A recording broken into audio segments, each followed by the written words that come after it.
আজকাল দেখছি আমার মেয়েরও আঁকার প্রতি বেশ একটু আগ্রহ বেড়েছে। আগে আঁকতে বললে তো বসতেই চাইতো না, এখন দেখছি বেশ বসতে চাইছে। তাই ওর আগ্রহটা বাড়ানোর জন্য বললাম, এবার রথযাত্রায় কিন্তু ঘুরতে নিয়ে যাব মেলাতে, যদি তুমি একটা জগন্নাথের ছবি আঁকো। প্রথমটায় ভয় পেয়ে বললো, না মা আমি পারবো না। আমি বললাম, আমি তোমার হেল্প করব। এই যে জগন্নাথের ছবিটা দেখতে পাচ্ছ চারপাশের সার্কেলটা, ওটা আমি করে দিয়েছি, মিথ্যে বলবো না। আর ওপরে নিচে যে ত্রিভুজের মতন পাপড়ি দুটো, ও দুটো আমি করে দিয়েছি। বাকিগুলো কিন্তু সব ওই করেছে। কিছু কিছু জায়গায় ভুল হয়েছিল, মুছে দিয়ে বারবার বললাম তুমি আবার করো ঠিক করে। তুলি রঙটাও ও করেছে, কিছু কিছু জায়গায় না ফিনিশিংটা ঠিক হচ্ছিল না, সেটা ওকে আমি হেল্প করেছি। এবার আর পারলো না তুলি রঙে করতে। মা আমি এবার মোম রঙে করবো।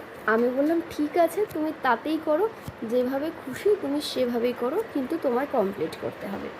রাত্রি 12:30 পর্যন্ত এটা এঁকেছি, কিছুতে শেষ না করে উঠবে না। আমি বললাম ঠিক আছে তুমি করো, আমি বসে আছি।